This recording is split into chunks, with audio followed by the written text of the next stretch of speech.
નમસ્કાર.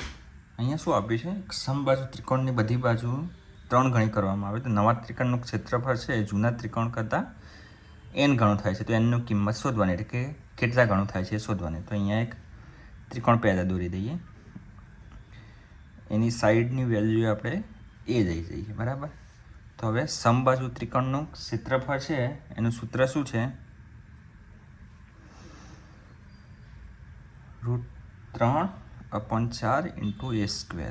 ઇંગ્લિશમાં સમબાજુ ત્રિકોણને ઇક્વિલેટરલ ત્રિકોણ કહેવાય, બરાબર. હવે આગળ શું આપ્યું છે?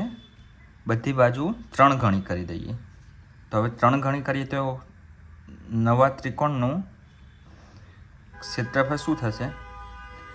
√3/4 × એની જગ્યાએ 3 લઈશું સ્ક્વેર,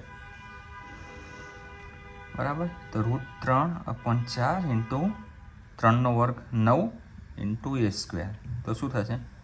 9 × √3/4 × a², બરાબર. હવે આ બંને સરખાઈએ તો આને 1 અને 2 નંબર આપી દઈએ, બરાબર. તો ક્ષેત્રફળ 1 છે એ જૂના ક્ષેત્રફળને કેટલા ગણું છે? એટલે કે આ n ગણું છે, બરાબર ને.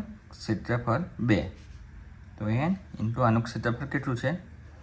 √3/4 × a², બરાબર. એનો વર્ગ એટલે કે બરાબર 9 × √3/4 × a². આ બંને સામે જતા રહેશે, આ બંને પણ જતા રહેશે. તો n બરાબર કેટલા આવશે? 9. એટલે કે આપણો જવાબ D આવશે.